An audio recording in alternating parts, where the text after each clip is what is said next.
ਨਮਸਕਾਰ, ਮੈਂ ਹਾਂ ਬਲਬੀਰ ਜੰਡੂ। ਤੁਹਾਡਾ ਸਭ ਦਾ ਸੱਜਣ ਮੀਡੀਆ ਉੱਤੇ ਸਵਾਗਤ ਹੈ।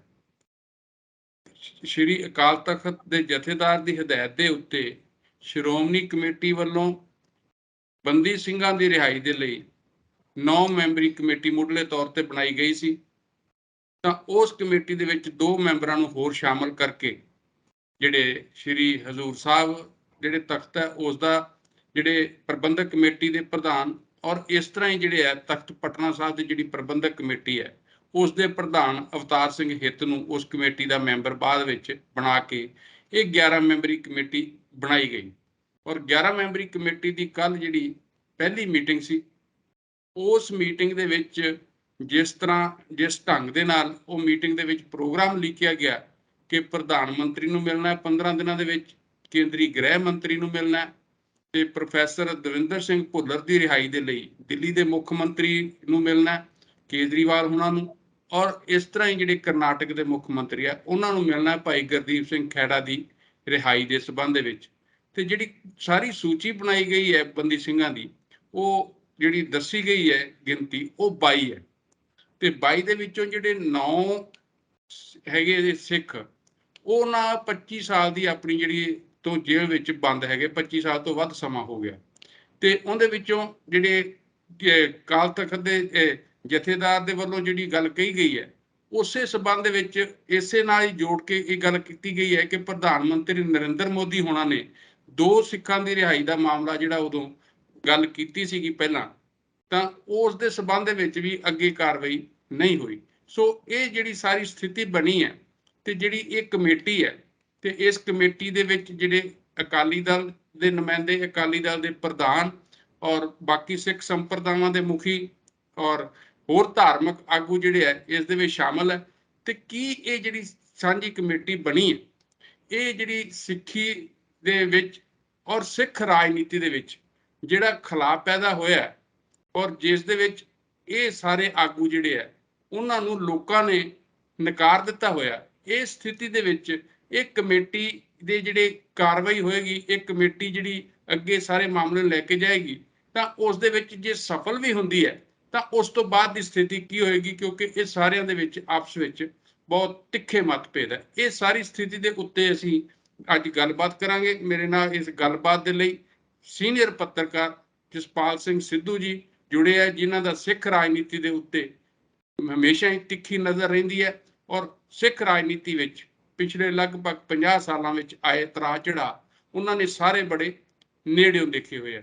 ਇਹ ਸਿੱਧੂ ਸਾਹਿਬ, ਤੁਹਾਡਾ ਪ੍ਰੋਗਰਾਮ 'ਚ ਸਵਾਗਤ ਹੈ। ਧੰਨਵਾਦ ਜੀ, ਧੰਨਵਾਦ, ਸ਼ੁਕਰੀਆ। ਇਸ ਸਾਹਿਬ, ਤੁਸੀਂ ਇਹ ਜੋ ਕਮੇਟੀ ਬਣਾਈ ਗਈ ਹੈ ਸ਼੍ਰੋਮਣੀ ਕਮੇਟੀ ਦੇ ਪ੍ਰਧਾਨ ਦੇ ਵੱਲੋਂ, ਉਸ ਦੇ ਵਿੱਚ ਜੋ ਕੁਛ ਜਿਹੜੀ ਪਹਿਲਾਂ 9 ਮੈਂਬਰੀ ਬਣਾਈ ਔਰ ਫਿਰ ਉਹ 11 ਮੈਂਬਰੀ ਕੀਤੀ ਗਈ ਤੇ 11 ਮੈਂਬਰੀ ਦੇ ਵਿੱਚ ਜਿਹੜੇ ਮੈਂਬਰ ਸ਼ਾਮਲ ਕੀਤੇ ਗਏ ਅਵਤਾਰ ਸਿੰਘ ਹਿੱਤ ਔਰ ਸਿਮਰਨਜੀਤ ਸਿੰਘ ਮਾਨ, ਉਹਨਾਂ ਦੇ ਉੱਤੇ ਸਖਤ ਇਤਰਾਜ਼ ਵੀ ਕੀਤੇ ਗਏ ਕਿ ਇਹਨਾਂ ਨੂੰ ਮੈਂਬਰ ਕਿਉਂ ਬਣਾਇਆ ਗਿਆ।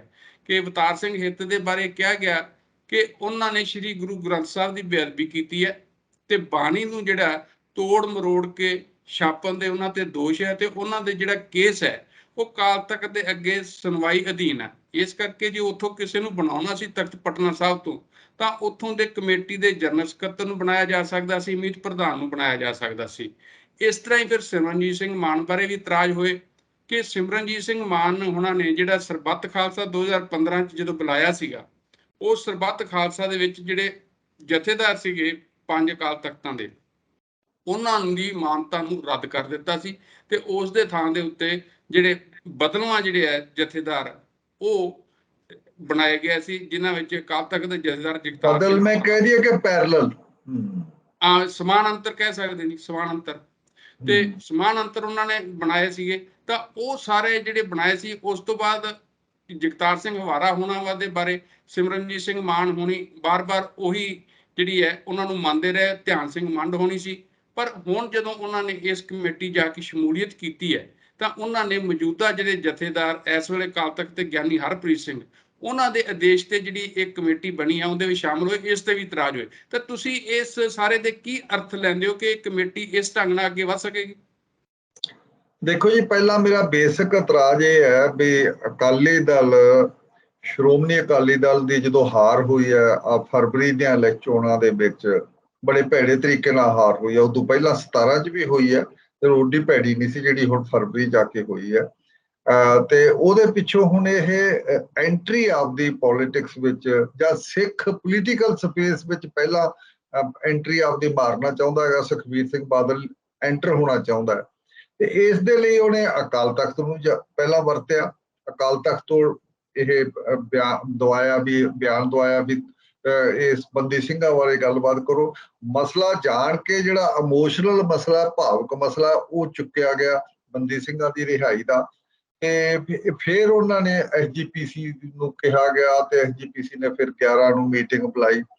ਸਵਾਲ ਇਹ ਹੈ ਵੀ ਤੁਸੀਂ ਉਹ ਮਸਲੇ ਨੂੰ ਚੁੱਕਦੇ ਹੋ ਜਿੱਥੇ ਭਾਵਨਾਤਮਕ ਗੱਲ ਹੈ। ਪਹਿਲੀ ਗੱਲ ਤਾਂ ਇਹ ਵੀ ਇਹ ਮਸਲਾ ਕੋਈ ਆਪਣੇ ਆਪ ਦੇ ਵਿੱਚ ਇੱਕ ਸਿਰਫ ਐਂਟਰੀ ਮਾਰਨ ਤੋਂ ਅੱਗੇ ਦੀ ਕੋਈ ਗੱਲ ਹੈ ਨਹੀਂ, ਕਿਉਂਕਿ ਇਹ ਜਿਹੜੇ ਬੰਦੇ ਬੰਦੀ ਬਣੇ ਆ, ਬੰਦੀ ਸਿੰਘਾਂ ਦੀ ਲੰਕ ਗਈ ਆ, ਉਹਨਾਂ ਦੀ ਜਿਹੜੀ ਛੱਡੇ ਨਹੀਂ ਗਏ ਹਜੇ ਤੱਕ।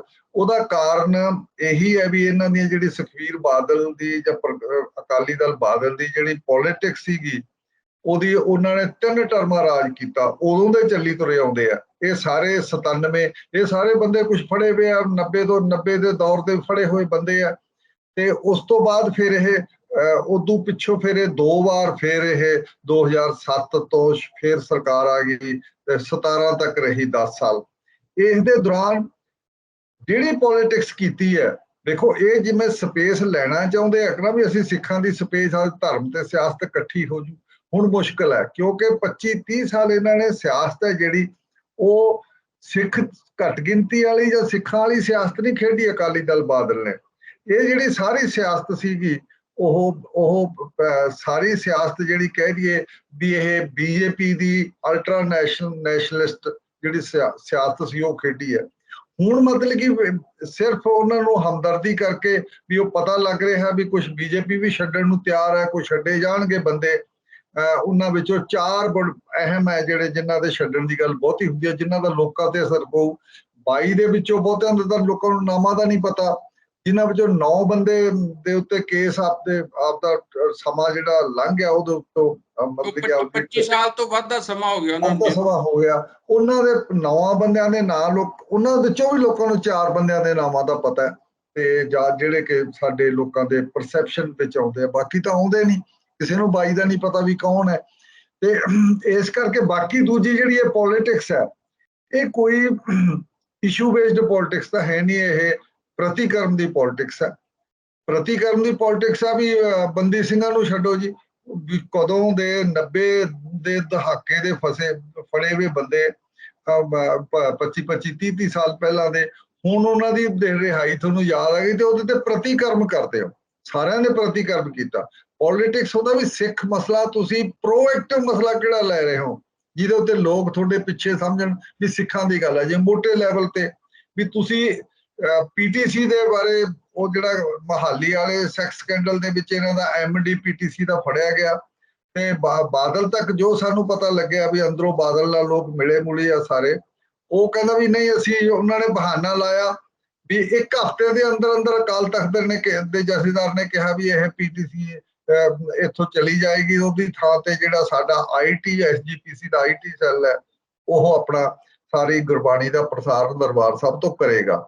ਤੇ ਵੇਖ ਲਓ ਇਹ ਸਾਰੀ ਗੱਲ ਨੂੰ ਤਕਰੀਬਨ ਇਹ ਅੱਧੇ ਮਾਰਚ ਦੀ ਗੱਲ ਹੈ। ਮਾਰਚ ਤੋਂ ਪਿੱਛੋਂ ਸਾਰਾ ਅਪ੍ਰੈਲ ਵੀ ਲੰਘ ਗਿਆ ਤੇ ਮਈ ਵੀ ਹੁਣ ਸਾਡਾ ਅੱਧਾ ਲੰਘਣ ਵਾਲਾ ਹੋ ਗਿਆ ਤੇ ਹੁਣ ਦਾੜੀ ਵੱਟ ਕੇ ਇਹਨਾਂ ਨੂੰ ਐਂ ਲੱਗਦਾ ਲੋਕ ਭੁੱਲ ਗਏ। ਕਈ ਲੋਕਾਂ ਨੇ ਇਹ ਵੀ ਕਿਹਾ ਵੀ ਸੁਖਬੀਰ ਬਾਦਲ ਨੂੰ ਚਾਹੀਦਾ ਕਮ ਸੇ ਕਮ ਇਹ ਖੁਦ ਹੀ ਉਹਦੇ ਚੋਂ ਵਿਡਰਾ ਕਰ ਜੇ, ਨਿਕਲ ਜੇ ਤੇ ਸਗੋਂ ਉਹ ਖੁੱਲ੍ਹ ਦਿਲੀ ਦਿਖਾਵੇ, ਉਸ ਕਨਫੈਸ਼ਨ ਕਰੇ ਵੀ ਸਾਥੋਂ ਕੁਝ ਹੋ ਗਿਆ। ਉਹਦੇ ਸਿਰ ਸਾਹਿਬ ਮੈਂ ਇੱਥੇ ਕਹਿਣਾ ਚਾਹੁੰਦਾ, ਜਿਹੜੀ ਕੱਲ ਦੀ ਮੀਟਿੰਗ ਸੀਗੀ ਉਹਦੇ ਵਿੱਚ ਜਿਹੜੇ ਹਰਿਆਣਾ ਕਮੇਟੀ ਦੇ ਮੁਖੀ ਹੈ ਬਲਜੀਤ ਸਿੰਘ ਦਾਦੂਵਾਲ, ਉਹਨਾਂ ਨੇ ਇੱਕ ਚਿੱਠੀ ਦਿੱਤੀ ਹੈ ਜਿਹੜੇ ਸ਼੍ਰੋਮਣੀ ਕਮੇਟੀ ਦੇ ਪ੍ਰਧਾਨ ਹੈ ਉਹਨਾਂ ਨੂੰ ਸੌਂਪੀ ਹੈ, ਜਿਹਦੇ ਵਿੱਚ ਉਹਨਾਂ ਨੇ ਕਿਹਾ ਹੈ ਕਿ ਸੁਖਬੀਰ ਸਿੰਘ ਬਾਦਲ ਨੂੰ ਇਸ ਕਮੇਟੀ ਚੋਂ ਬਾਹਰ ਕੱਢਿਆ ਜਾਵੇ।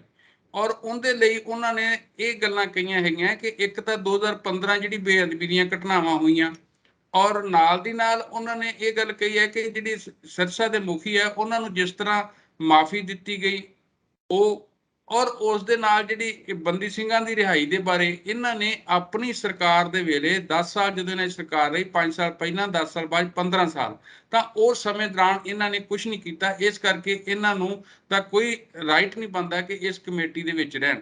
ਉਹਨਾਂ ਨੇ ਇਹ ਚਿੱਠੀ ਉੱਥੇ ਸੌਂਪੀ ਹੈਗੀ ਹੈ। ਜਦੋਂ ਕਿ ਪਹਿਲਾਂ ਜਿਹੜੀ ਮੀਟਿੰਗ ਹੋਈ ਸੀ ਉਹਦੇ 'ਚ ਦਾਦੂਵਾਲ ਹੁਣੀ ਆਏ ਸੀ, ਉਹਦੇ 'ਚ ਉਹਨਾਂ ਨੇ ਇਸ ਕਿਸਮ ਦਾ ਇਤਰਾਜ਼ ਨਹੀਂ ਕੀਤਾ। ਤੇ ਇਸ ਦੇ ਤੁਸੀਂ ਕੀ ਅਰਥ ਲੈਂਦੇ ਹੋ?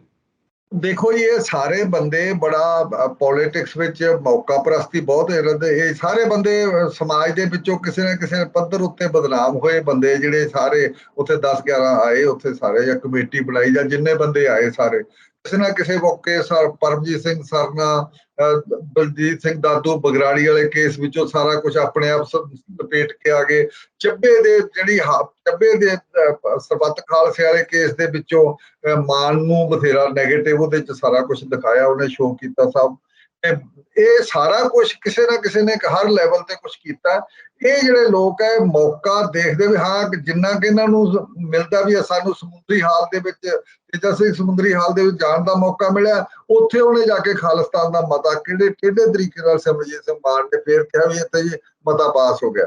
ਉਹਨੇ ਉੱਥੇ ਮੌਕਾ ਪ੍ਰਸਤੀ ਕੀਤੀ। ਹੁਣ ਜਦੋਂ ਪਹਿਲੀ ਮੀਟਿੰਗ ਅਟੈਂਡ ਕਰਨ ਦੇ ਪਿੱਛੋਂ ਹੁਣ ਕਿਸੇ ਬੀਜੇਪੀ ਦੇ ਕਹੇ, ਕਿਸੇ ਹੋਰ ਵੱਡੇ, ਕਿਸੇ ਹੋਰ ਸਿਆਸਤ ਦੇ ਕਹੇ, ਬਲਜੀਤ ਸਿੰਘ ਦਾਦੂਵਾਲ ਨੇ ਕਿਹਾ ਵੀ ਹੁਣ ਮੌਕਾ ਫੇਰ ਠਿੱਬੀ ਲਾਓ ਇਸ ਨੂੰ, ਸੁਖਬੀਰ ਸਿੰਘ ਬਾਦਲ ਨੂੰ, ਤੇ ਉਸਨੇ ਹੁਣ ਕਹਿਤਾ ਵੀ ਇਸ ਨੂੰ ਬਾਹਰ ਕੱਢਿਆ ਜਾਵੇ। ਇਹਦਾ ਆਹਾ ਹੈ।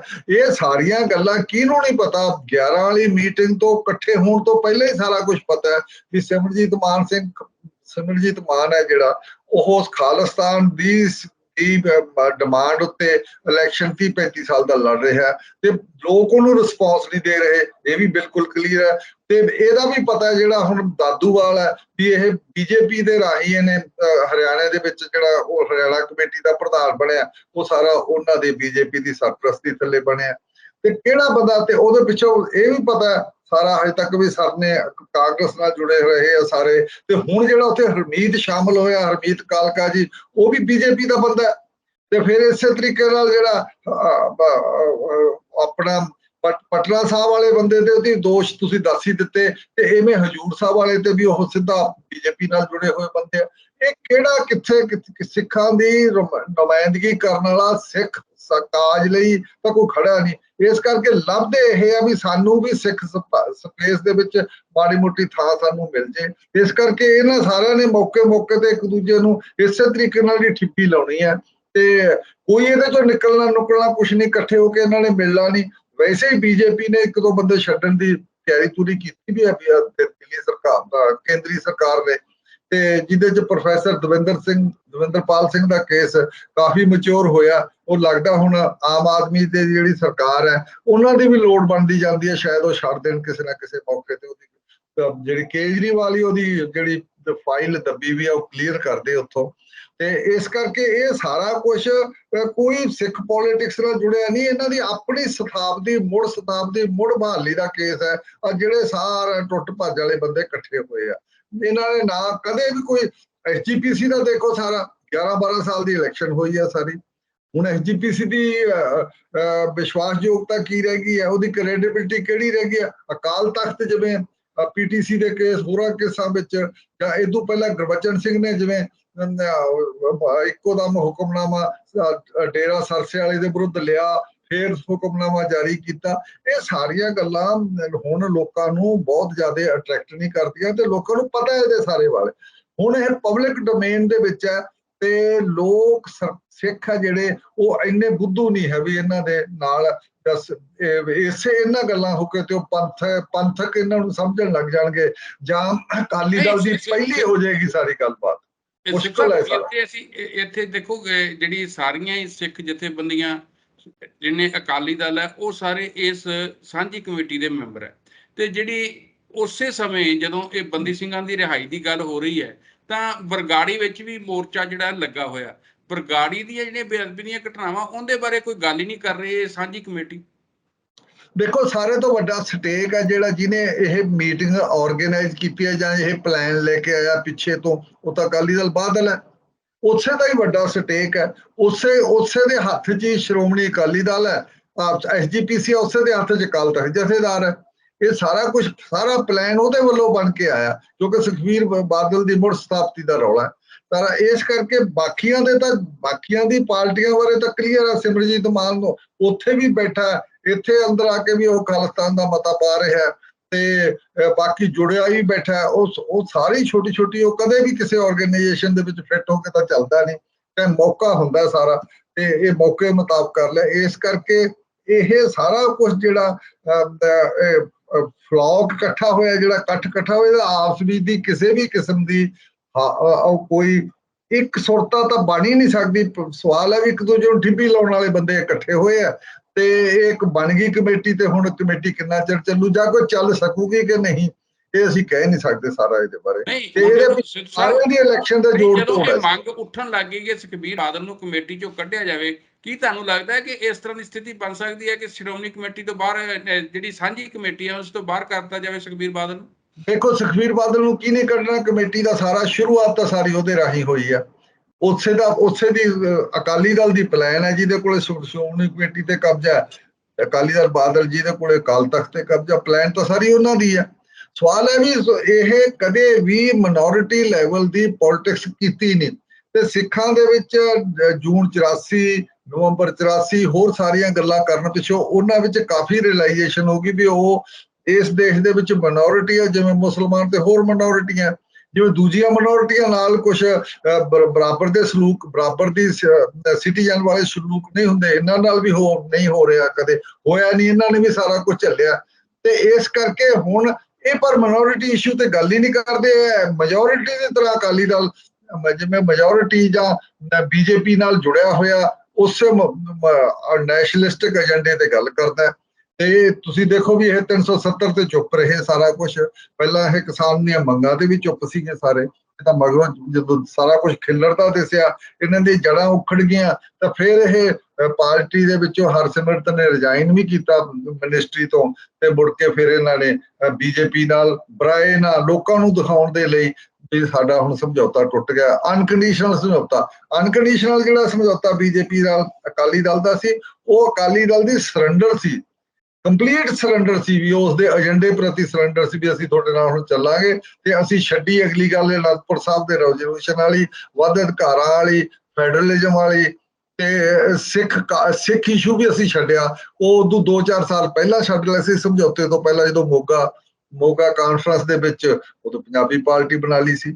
ਇਸ ਕਰਕੇ ਪੰਜਾਬੀ ਪਾਰਟੀ ਨਾ ਕਹੋ, ਉਦੋਂ ਮਤਲਬ ਕਿ ਬੀਜੇਪੀ ਵਾਲੀ ਪਾਰਟੀ ਬਣਾ ਲਈ ਸੀ, ਉਸੇ ਟਾਈਪ ਦੀ ਪਾਰਟੀ ਬਣਾ ਲਈ ਸੀ, ਤੇ ਇੱਕ ਬੀਜੇਪੀ ਨਾਲ ਸਮਝੌਤਾ ਕਰਨ ਦਾ ਰਾਹ ਪੱਧਰਾ ਕਰ ਸੀ। ਇਸ ਕਰਕੇ ਸਾਰਾ ਕੁਝ ਬੜਾ ਹੌਚ ਪੌਚ ਹੈ, ਤੇ ਇਸੇ ਕਰਕੇ ਇਹ ਇੱਕ ਉਹ ਪਾਰਟੀ ਨੇ ਰਿਜੈਕਟ ਕਰਤਾ ਅਕਾਲੀ ਦਲ, ਜਿਹਨੇ ਕੋਈ ਸਿੱਖ ਡਿਮਾਂਡ ਕੀ ਮੰਗਣੀ ਸੀ, ਸਿੱਖ ਡਿਮਾਂਡ ਦਾ ਤਾਂ ਭੁੱਲਰ ਦਾ ਵਿਰੋਧ ਹੀ ਕੀਤਾ ਸੀ।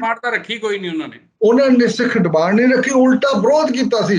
ਭੁੱਲਰ ਦੀ ਰਿਲੀਜ਼ ਵਾਲੀ ਫਾਈਲ ਹੈ ਜਿਹੜੀ, ਉਹ ਦੱਬੀ ਬੈਠੇ ਹਜੇ ਤੱਕ ਦਵਿੰਦਰਪਾਲ ਭੁੱਲਰ ਵਾਲੀ, ਤਾਂ ਫੇਰ ਵੀ ਉਹਨਾਂ ਨੂੰ ਪੂਰੀਆਂ ਵੋਟਾਂ ਪਈਆਂ, ਬੜੇ ਜ਼ੋਰ ਸ਼ੋਰ ਨਾਲ ਪਈਆਂ। ਇਹਦਾ ਮਤਲਬ ਵੀ ਤੁਹਾਡਾ ਜਿਹੜਾ ਸਿੱਖ ਵੋਟਰ ਤੁਹਾਡੇ ਨਾਲ ਤੁਰਦਾ ਨਹੀਂ, ਉਹ ਬੰਦਾ ਵੀ ਨਹੀਂ ਤੁਰਿਆ। ਜਿਹੜਾ ਉਹੀ ਬੰਦਾ ਅਕਾਲੀ ਦਲ ਬਾਦਲ ਦਾ ਜਾਂ ਅਕਾਲੀ ਦਲ ਦਾ ਵੋਟਰ ਜਾਂ ਵਰਕਰ ਉਹੀ ਸੀ ਜਿਹੜਾ ਕਿਸਾਨ ਮੋਰਚੇ 'ਚ ਦਿੱਲੀ ਸਾਲ 1.5 ਸਾਲ ਬੈਠਾ ਰਿਹਾ, ਉਹੀ ਸੀ। ਉਹ ਇਹਨਾਂ ਨਾਲ ਕਿਸੇ ਇਸ਼ੂ ਤੇ ਜੁੜ ਸਕਦਾ, ਇਸ ਸਪੇਸ ਤੇ ਜੁੜਦਾ ਕੌਣ? ਕਹਿੰਦਾ ਉੱਥੇ ਵੀ ਅੰਮ੍ਰਿਤਧਾਰੀ ਗਏ ਹੋਏ ਸੀ ਸਾਰੇ, ਦਿੱਲੀ ਬਾਰਡਰਾਂ ਤੇ ਵੀ ਅੰਮ੍ਰਿਤਧਾਰੀ ਬੰਦੇ ਬੈਠੇ ਸੀਗੇ, ਉਹਨਾਂ ਨੂੰ ਉੱਥੇ ਜਾਣ 'ਚ ਕੋਈ ਸਮੱਸਿਆ ਨਹੀਂ, ਉਹ ਲਾਲ ਝੰਡੇ ਪਿੱਛੇ ਵੀ ਗਏ ਆ, ਇਹਨਾਂ ਦੇ ਪਿੱਛੇ ਨਹੀਂ ਆਏ। ਸਵਾਲ ਹੈ ਵੀ ਇਹ ਜਿਹੜੀ ਆਪਦੇ ਵਿੱਚ ਆਪਦੇ ਲੈਵਲ ਉੱਤੇ ਇਹ ਜਿਹੜੇ ਆਪਦੇ ਅੰਦਰ ਝਾਤੀ ਤਾਂ ਇਸ ਗੱਲ ਨਹੀਂ ਮਾਰਨ ਵੀ ਅਸੀਂ ਲੋਕਾਂ ਦੇ ਮੁੱਦੇ ਚੱਕਦੇ ਹਾਂ ਕਿ ਨਹੀਂ ਚੱਕਦੇ।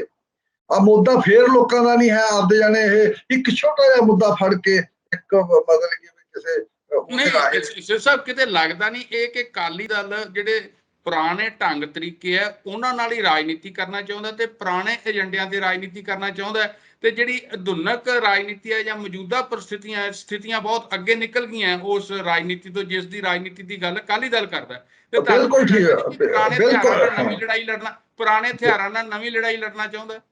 ਬਿਲਕੁਲ ਇਹ ਪੁਰਾਣੇ ਦੇ ਕੋਲ ਕੋਈ ਹੈ ਹੀ ਨਹੀਂ, ਨਵੀਂ ਕੋਈ ਸਟ੍ਰੈਟਜੀ ਨਹੀਂ ਹੈ, ਪੁਰਾਣੀ ਪਾਲਿਸੀ ਆ, ਟੂਲ ਇਹਨਾਂ ਕੋਲੇ ਸਾਰੇ ਪੁਰਾਣੇ ਆ, ਆਹ ਸਾਰੇ ਟੂਲ ਪੁਰਾਣੇ ਟੂਲ ਹੈਗੇ, ਨਵਾਂ ਦਾ ਜੇ ਕੋਈ ਡੈਮੋਕ੍ਰੇਸੀ ਨਾਲ ਜੁੜਿਆ ਹੋਇਆ ਅੱਜ ਦੇ ਮੁਤਾਬਕ, ਜਿਵੇਂ ਹੁਣ ਫਰਜ਼ ਕੀਤਾ ਵੀ ਤੁਸੀਂ ਇਸ ਗੱਲ ਦੀਆਂ ਡੀਂਗਾਂ ਮਾਰ ਕੇ ਵੀ 18ਵੀਂ ਸਦੀ ਚ ਅਸੀਂ ਇੰਨੀਆਂ ਮਿਸਲਾਂ ਬਣਾਈਆਂ, ਸਾਡਾ ਵੱਡੇ ਪੰਜਾਬ ਉੱਤੇ ਰਣਜੀਤ ਸਿੰਘ ਵੇਲੇ ਰਾਜ ਸੀ, ਇਹ ਕਹਿ ਕੇ ਅੱਜ ਦੇ ਸੈਟਅਪ ਦੇ ਵਿੱਚ 200 ਸਾਲ ਬਾਅਦ ਅੱਜ ਦੇ ਸੈਟਅਪ ਵਿੱਚ ਤੁਸੀਂ ਕੁਝ ਨਹੀਂ ਪ੍ਰਾਪਤ ਕਰ ਸਕਦੇ ਉਹਨਾਂ ਡੀਂਗਾਂ ਦੇ ਉਹ ਸਟ੍ਰੈਟਜੀ ਦੇ ਸਿਰ ਤੇ।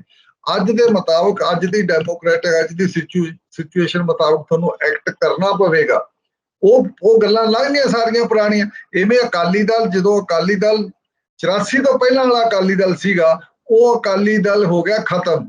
ਉਦੋਂ ਪਿੱਛੋਂ ਤਾਂ ਜਿੰਨਾ ਕਿ ਇਹਨਾਂ ਨੇ ਰਾਜ ਕੀਤਾ ਉਹ ਦਿੱਲੀ ਦੇ ਮੋਢਿਆਂ ਤੇ ਚੜ ਕੇ ਕੀਤਾ, ਜਾਂ ਦਿੱਲੀ ਦੇ ਏਜੰਡੇ ਤੇ ਕੀਤਾ, ਜਾਂ ਦਿੱਲੀ ਨੂੰ ਸਿੱਧਾ ਓਪਨ ਲੈਵਲ ਤੇ ਅਨਕੰਡੀਸ਼ਨਲ ਸਪੋਰਟ ਦੇਣ ਦਾ ਮਤਲਬ ਵੀ ਉਹਨਾਂ ਨੂੰ ਸਰੈਂਡਰ ਕਰਕੇ ਕੀਤਾ। ਉਹਨਾਂ ਦੇ ਇਹ ਸੂਬੇਦਾਰ ਕੀਤਾ ਰਾਜ ਅਕਾਲੀ ਦਲ ਨੇ ਇੱਥੇ ਪੰਜਾਬ ਦੇ ਵਿੱਚ। ਜਿਵੇਂ ਪਹਿਲਾਂ ਮੁਗਲ ਦਰਬਾਰ ਵੇਲੇ ਇੱਥੇ ਲਾਹੌਰ ਦੇ ਸੂਬੇਦਾਰ ਥਾਪੇ ਜਾਂਦੇ ਸੀ, ਐਵੇਂ ਇਹ ਚੀਫ ਮਿਨਿਸਟਰੀ ਉਹਨਾਂ ਨੇ ਲਈ ਹੈ।